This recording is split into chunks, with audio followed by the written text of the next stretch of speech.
ہزاروں قسم کے کاغذات روزانہ ذلیل ہوتے پھرتے ہیں. جس کاغذ پہ قرآن لکھا گیا وہ عظمت پا گیا, جس سیاہی سے قرآن لکھا گیا وہ سیاہی عظمت والی بن گئی.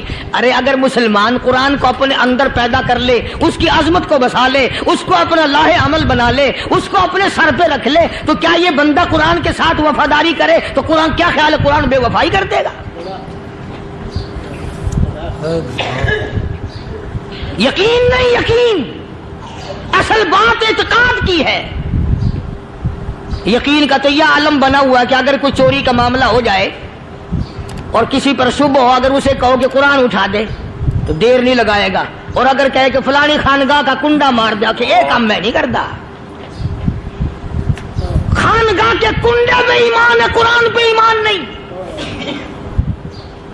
اس پر یقین ہے کہ پیر اندھا کر دے گا, اور یہاں یقین نہیں کہ جس خدا نے پیدا کیا اگر میں نے جھوٹا قرآن اٹھایا تو وہ برباد کر دے گا.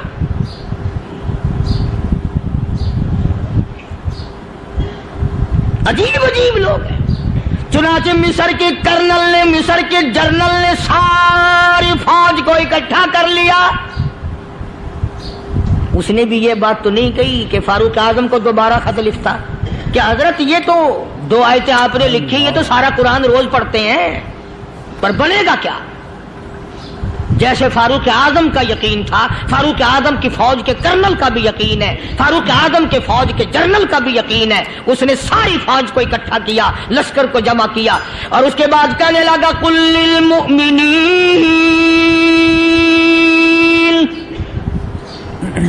یغضوا من ابصارکم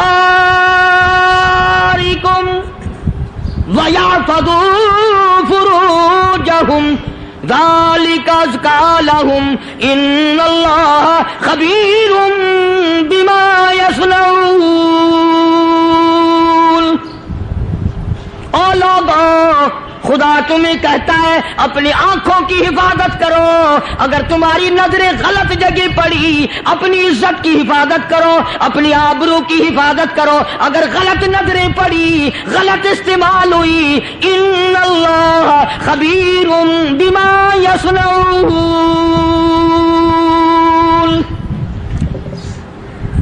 اللہ پاک تمہاری ساتھ ساتھ ہے, وہ ہر چیز کو دیکھتا جائے گا, وہ ہر چیز تمہاری دیکھے گا. چنانچہ تاریخ شاہد ہے, ابن حشام نے لکھا ہے, ابن خلدون نے لکھا ہے, اور کئی مورخین نے لکھا ہے کہ جب مسلمان جنرل نے, مسلمان کرنل نے اپنی فوج کو قرآن کی 2 آیتیں سنائی اور اس کے بعد حکم دیا چلو, تمام کا تمام لشکر چل رہا ہے. ادھر ڈھول بجا, دھماکے بجے, گانا شروع ہوا, گانا بجانا شروع ہوا, ساری فوج نکل گئی, سارا لشکر چلا گیا. لڑکیوں نے دیکھا کہ یہ تو ختم ہو گئے, نیچے آواز دے کے کہنے لگی اور جانے والوں یہ ساری فوج کئی اندھوں کی فوج تو نہیں.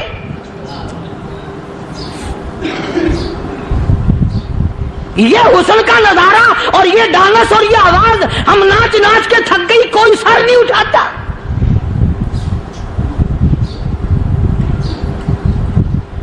اور آج دیکھ لیں آپ,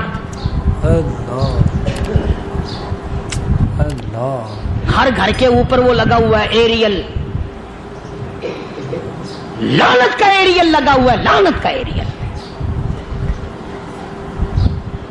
حاجیو تم کیا کہتے ہو کہ ہمارے گھر کا اس میں کیا بگڑے گا؟ خدا کی قسم وہ بگڑتا ہے, وہ دیمک لگتی ہے, وہ تباہی پھرتی ہے, تمہیں پتہ بھی نہیں چلتا. تم نے کیا سوچ رکھا ہے؟ مسلمان کرنل کے حکم پہ ساری فوج نکل گئی. ناچنے والی گانے والی لڑکیاں عیسائیوں کی حیران ہیں. کیا ہوا؟ لاکھوں کی تعداد میں فوج گزر گئی, کوئی نگاہ اٹھا کے نہیں دیکھتا. ایک مسلمان سپاہی گزرتا گزرتا نیچی نظریں کیے کیے کہنے لگا سر کیسے اٹھائے, نگاہ کیسے کوئی اٹھائے گا؟ یہ سارے کے سارے اللہ کا قرآن سن کر آئے ہیں.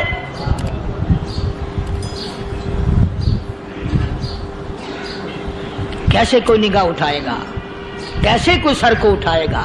یہ سارے کے سارے اللہ کا قرآن سن کر آئے ہیں. ان کا عمل ہوا نا قرآن پہ, ان کے عمل کا کتنا بڑا اثر پڑا. مورخین نے لکھا, ابن ہشام لکھتا ہے, عیسائی لڑکیوں نے چھلانگیں لگا دی, کوٹھی سے نیچے آ گئی, کہنے لگی عام مسلمانوں وہ قرآن ہمیں بھی سنا کے جاؤ جس میں اتنی اسپرٹ ہے, اتنی طاقت ہے, جو حسن کے نظارے سے روک دے, جو گانے بجانے سے روک دے. یہ تو آدمی کے دل کا سکون ہے. نہ گانا سنتے ہو نہ حسن کا نظارہ کرتے ہو, جاتے والے یوں نہ جاؤ, ہمیں بھی وہ قرآن سنا کے جاؤ.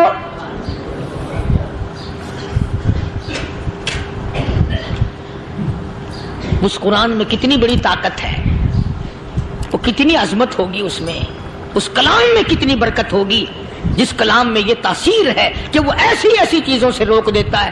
چنانچہ ایک مسلمان سپاہی چلتا بھی جاتا ہے اور کہنے لگا وَقُلْ لِلْمُؤْمِنِينَ,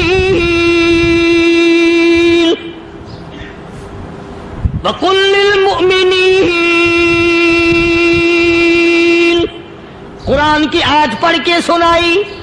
سینکڑوں نہیں بے شمار لڑکیاں ایک مسلمان کی زبان سے اللہ کا قرآن سن کے کہنے لگی, اور جانے والوں چھوڑ کے نہ جاؤ, ہمیں بھی کلمہ پڑھاؤ.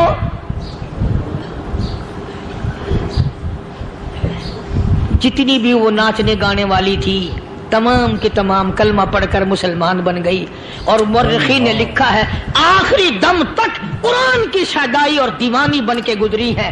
پھر وہ لڑکیاں جو رات دن حسن و جمال کا پیکر بنی رہتی تھی, علماء نے لکھا ہے جب موت آئی ایک ایک کے بدن میں کپڑے لباس میں موت آئی تو 50-50 ٹاٹی لگی ہوئی تھی.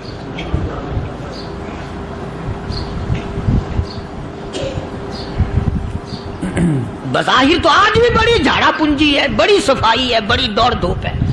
اسی کو مجذوب الاعلان کہتا, بظاہر تو ہر شے میں بے حد صفائی, مگر دل میں ہے گندگی انتہائی, کبھی اس کے دھوکے میں آنا نہ بھائی, یہ سب ہے رعائی, یہ بس ہے رعائی. یہ تو چیز ہی کچھ نہیں. بڑے بڑے دھندے ہمیں پلٹتے دیکھے, بڑے بڑے نظام بگڑتے دیکھے. محمد عربی صلی اللہ تعالی علیہ وسلم کے دربار میں بڑے بڑے لوگ آتے تھے. اللہ غنی, نگاہ نبوت نے جس کو رنگ دیا سبحان اللہ, پھر قیمت جو بن گیا وہ اسلام کی دولت سے پیچھے نہ ہٹا. کوئی پیچھا پھر کے دیکھا ہی نہیں کہ ہم کیا کر رہے ہیں. ایک لذت تھی, ایک کیف تھا, ایک سرور تھا صحابہ کرام کو. کہاں سے وہ چیز ہم لائیں, کیسے ہم میں وہ چیز پیدا ہوگی. جنگ بدر ہوا, بڑی بہترین بات ہے, توجہ لکھ کے لے جاؤ, انشاءاللہ قبروں میں دعائیں دو گے. جنگ بدر ہوا, 70 سے زیادہ کافر پکڑے گئے, مدینے میں پکڑ کے قیدی بنا کر کے لائے گئے. تنگ دستی کا زمانہ ہے, 1 سال نہیں ہوا مسلمان گزر کے آئے تھے, مار کھا کے آئے, پریشان ہو کر آئے, دن دولت چھوڑ کر لوٹا کر آئے. ان کے پلے کیا تھا. شام کا وقت ہوا, مدنی کریم صلی اللہ تعالی علیہ وسلم نے مسجد کے دروازے میں کھڑے ہو کر اعلان فرما دیا, کون ہے, کون ہے جو میرے مہمانوں کو کھانا کھلائے.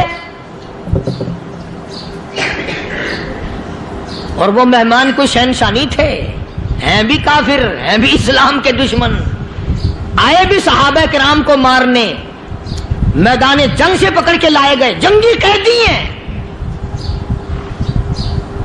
اس نبی کی طرف کبھی منہ کیا کر جس نبی کا تو غلام ہے, امتی بنا پھرتا ہے. فرمایا کون ہے جو میرے مہمانوں کو کھانا کھلائے. صحابہ کرام میں سے کسی نے 2 پکڑ لیے, کسی نے 1 کو ساتھ لے لیا. ایک بنادار سا غریب سا صحابی ہے, اس نے ساتھ لے لیا ایک مہمان اور گھر لے کے گیا. بیوی کو کہنے لگا کہ کھانا کتنا ہے, کہ بس 1 آدمی جوگا ہے, 1 آدمی کی کافی ہوگا. کان میں کہنے لگا اپنی بیوی کے، دستور تھا عرب کا، مہمان اور میزبان اکٹھے کھایا کرتے تھے، اپنی گھر والی کے کان میں کہنے لگا کہ اس کے آگے کھانا رکھ دیں گے مہمان کے، جب یہ کھانا شروع کر دے گا کسی بہانے سے دیوا بجھا دیو، میں یوں ہی منہ کو خالی ہلاتا رہوں گا، یہ کھانا کھا لے گا، پیٹ بھر جائے گا اس کا۔ چنانچہ کھانا آگے رکھ دیا، جو کچھ بھی تھا، اس نے کھانا شروع کیا کہ جی آپ بھی کھائیں، کہ ہاں ہاں میں بھی کھا رہا ہوں۔ بس یوں ہی کھانے میں بھی ہاتھ لگائے، منہ کو بھی ہاتھ لگائے اور منہ کو چلائے بھی برابر، بیوی نے چراغ بجھا دیا۔ یہ عمل تو صحابی کر رہا ہے اپنے گھر میں، ادھر قرآن کریم نازل ہو گیا محمد کریم صلی اللہ علیہ وسلم کی ذات پہ، فرمایا وَيُؤْثِرُونَ عَلَىٰ أَنفُسِهِمْ وَلَوْ كَانَ بِهِمْ خَصَاصَةٌ وَمَن يُوقَ شُحَّ نَفْسِهِ فَأُولَٰئِكَ هُمُ الْمُفْلِحُونَ۔ اور میرے محبوب مبارک ہو، تیری امت میں ایسے لوگ بھی ہیں جو اپنا منہ خالی ہلا رہا ہے، بیوی بھوکی بیٹھی ہے، چراغ بجھائے بیٹھی ہے اور اپنے ہاتھ کو خالی چلا رہا ہے اور میرے بندے کا پیٹ بھر رہا ہے۔ اور میرے محبوب مجھے اپنی عظمت کی قسم، میں تیری ان دیوانوں پہ جنت واجب کر چکا۔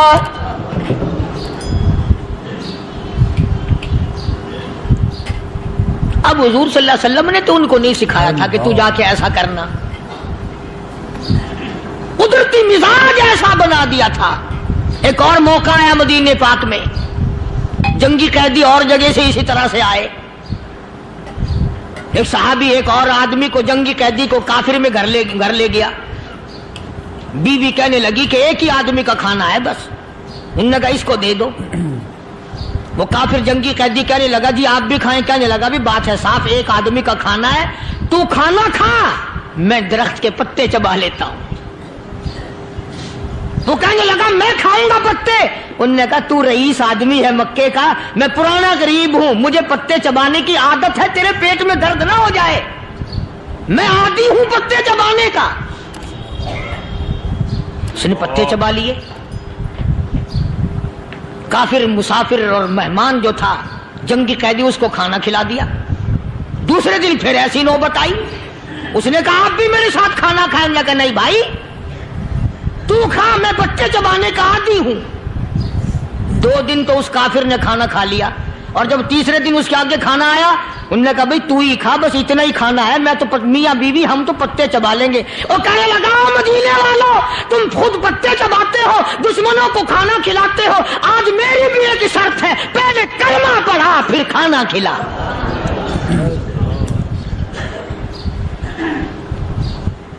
آج میری بھی ایک شرط ہے۔ 2 دن کے عمل نے کفر کو مٹا دیا، اسلام چمک گیا۔ 2 دن کے عمل نے، میرا تیرا 60 سال کا عمل ہے، کبھی کسی کافر کو مسلمان بنایا؟ الٹے ہی کام، ہر غلط، ہر معاملہ الٹا ہی ہے۔ ہر آدمی بیزار ہوتا ہے، یار دین تو کچھ نہیں، یار اسلام کچھ نہیں، یارو ایمان کچھ نہیں۔ اسی کو قرآن کریم نے للکار کے آواز دے کے فرما دیا لوگوں ایسی گڑبڑ نہ کرو ورنہ میں وہ خدا ہوں فَأَخَذَتْكُمُ الصَّاعِقَةُ وَأَنْتُمْ تَنْظُرُونَ۔ جبریل امین نے ایک چیخ ماری، ساری قوم کے جگر پھٹ گئے۔ میں وہ خدا ہوں لا تركضوا وارجعوا إلى ما أترفتم فيه ومساكنكم لعلكم تسألون۔ لوگ مکان چھوڑ کے بھاگتے ہیں، ماحول چھوڑ کر بھاگتے ہیں، معاشرہ چھوڑ کر کے بھاگتے ہیں۔ خدا کہتا آؤ جن مکانوں پہ تمہیں ناز تھا وہ یہ کھڑے بھاگ کر رہے۔ اسی کو قرآن کریم کہتا ہے ان الذین قالوا ربنا اللہ ثم استقاموا وہ آدمی جس نے لا الہ الا اللہ محمد الرسول اللہ صلی اللہ علیہ وسلم پڑھا، اللہ کی توحید کا اقرار کر لیا، او میرے مالک تیرے سوا میرا کوئی مشکل کشا نہیں، حاجت روا نہیں، میرے دل کے بھید کو جاننے والا نہیں، میری بگڑی بنانے والا کوئی نہیں، اجڑوں کو بسانے والا کوئی نہیں، کھیتی کو آباد کرنے والا کوئی نہیں، ایک دانے سے سینکڑوں دانے بنانے والا تیرے سوا کوئی نہیں۔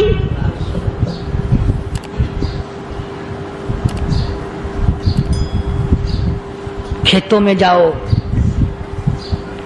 کبھی یہ تو سوچو کہ دنیا میں حکومتوں نے کتنے مل لگا رکھے ہیں، چینی کے شکر کے کتنے مل ہیں، کتنے ڈیپو ہیں، پھر بھی قلت ہو جاتی ہے۔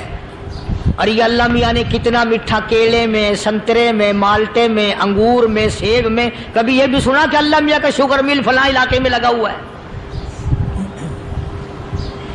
کبھی یہ تو دیکھو کہ یہ قدرت کاملہ کے سوا اور کون پیدا کر رہا ہے؟ فرمایا جس نے اللہ کی توحید کا اقرار کر لیا، محمد عربی صلی اللہ علیہ وسلم کی ختم نبوت کا اقرار کر لیا، خدا کے بعد خدا کوئی نہیں، مصطفیٰ کے بعد نبی کوئی نہیں۔ پھر قرآن نے شرط لگائی ثم استقاموا، پھر اس پر جمع رہے، ڈٹا رہے، یوں نہیں کہ کبھی ادھر لڑک گیا کبھی ادھر لڑک گیا۔ لوگ تو بدل جاتے ہیں، لوگوں کا کیا ہے؟ پچھلے سال کی بات ہے، یہیں مغرب کی نماز کے بعد گرمی کے موسم میں میں یہاں بیٹھا ہوا تھا، باہر آ گئے شہر کے وہ آدمی، وہ کہنے لگے جی ایک کام آئے ہیں۔ میں نے کہا کیا؟ کہ 25,000 روپے چوری ہو گیا ہمارا، بتاؤ ہمیں۔ میں نے کہا بھی مجھے کیا پتا؟ انہوں نے کہا نہیں سارا شہر کہتا ہے کہ قاری نہیں بتا دیتا ہے۔ میں نے کہا اچھا یہ یوں نہیں جانے کا؟ میں نے کہا پھر آدھے لوں گا۔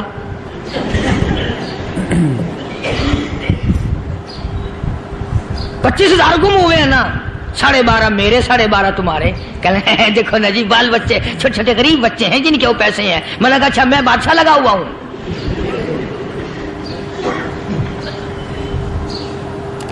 انہوں نے کہا جی سودا مہنگا۔ میں نے کہا پھر کہیں اور چلے جاؤ۔ جتنا میں نے سمجھایا نہیں ماننا کہ اگر ہمیں یوں پتہ چل جائے مولویوں کو ولیوں کو تو پھر یہ لاکھوں کروڑوں پولیس والے رکھنے کی ضرورت ہے بھلا؟ اتنی بڑی فوج کا رکھ کر کیا کریں گے ہم؟ اربوں روپیہ فوج کا خرچہ ہے، دو ولی، ایک ولی کو اس بارڈر پہ بٹھا دیں گے، ایک ولی کو اس بارڈر پہ بٹھا دیں گے، پھر ہم بڑھانا دیں گے اولیاء کرام رجمت۔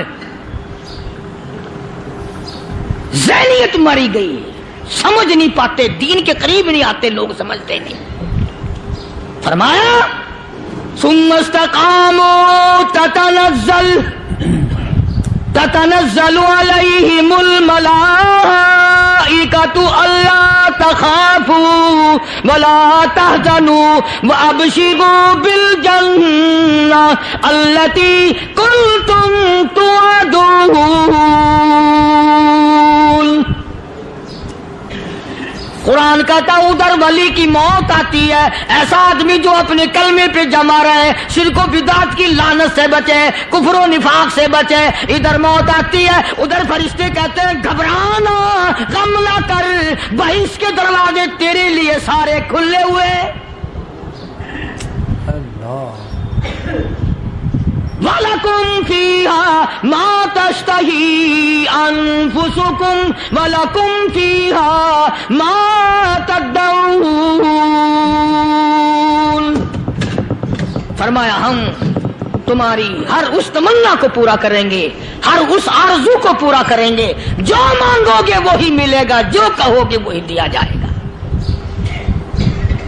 نحن اولیاؤکم فی الحیات الدنیا وفی الآخرہ،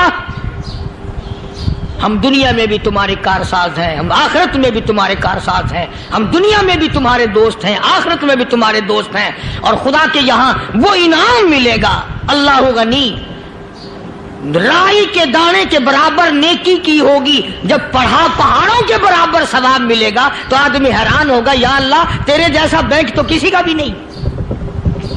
رائی کا دانہ لے کر پہاڑ واپس کر دیا، مالک نے نجات کا ذریعہ بنا دیا۔ فرمایا نزلا من غفور رحیم، یہ مہمانی ہے پروردگار عالم کی طرف سے۔ قرآن اعلان کر کر کے کہتا وبالاسحار ہم یستغفرون، اللہ پاک فرماتے ہیں میرے بندوں کی نشانی یہ ہے کہ وہ آخری رات میں بڑے ویلے سحری کے وقت اٹھ کر استغفار کرتے ہیں، اللہ کے حضور میں معافی مانگتے ہیں، روتے ہیں، عاجزی کرتے ہیں۔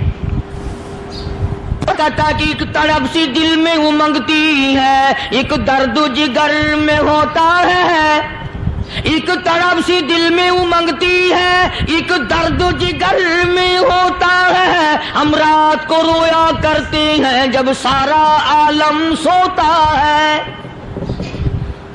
سب لوگ سوئے ہوئے ہوں اور اللہ کا دروازہ کھٹکھٹا، اندھیرے میں مالک کائنات کے سامنے جھولی پھیلا، اپنی بگڑی کا سوال کر، اپنی مشکلات اس مالک کے سامنے پیش کر جو سارے جہان کا خالق و مالک ہے۔ عقیدہ بھی بناؤ، اعمال بھی بدلو، مزاج بدلو، طبیعتوں میں انقلاب لاؤ، اور لوگوں ان گھروں کو مسلمانوں والے گھر بناؤ۔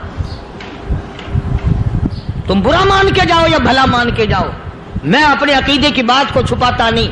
جس گھر میں کوئی مرد عورت قرآن کے کھولنے والا نہیں، میں اس گھر کو مسلمان کا گھر نہیں کہتا، وہ چوڑے اور کراڑ اور سکھ کا گھر ہے۔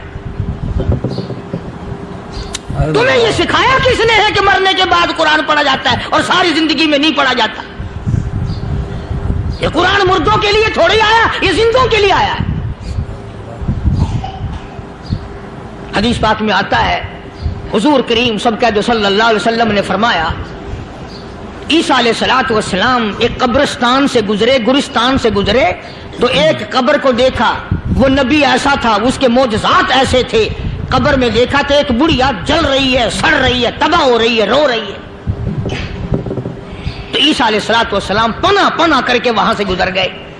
چند دنوں کے بعد جو اسی قبر کے پاس سے گزرے تو عیسیٰ علیہ السلام کو دھیان آیا کہ اس قبر میں ایک بڑھیا بڑی عذاب بھگت رہی تھی، مگر اس دن جو دیکھا وہ تو عیش میں بیٹھی ہے، تخت میں بیٹھی آرام کر رہی ہے۔ سیدنا عیسیٰ علیہ السلام نے اللہ پاک سے سوال کر دیا، الہی مرنے کے بعد تو آدمی کوئی نیکی بھی نہیں کر سکتا، اس نے کیا کر لیا جو اس کا سارا نظام بدل گیا؟ آواز آئی اے عیسیٰ لکھ کے لے جاؤ یہ بات، حضور کا فرمان ہے۔ فرمایا اے عیسیٰ، اس مائی کے چھوٹے سے پوتے نے استاد کے پاس جا کر کے پڑھا بسم اللہ الرحمن الرحیم، اس ننھے سے منہ سے، چھوٹے سے منہ سے جب یہ لفظ نکلا اے اللہ تو بڑا مہربان ہے، تو بڑا کریم ہے، عیسیٰ چھوٹے سے منہ سے جب نکلا، وہ تو معصوم تھا، اس کے منہ سے جب نکلا نا تو میں بڑا مہربان ہوں، میں نے اس معصوم بچے کے صدقے میں اس کی دادی پہ کرم کر دیا،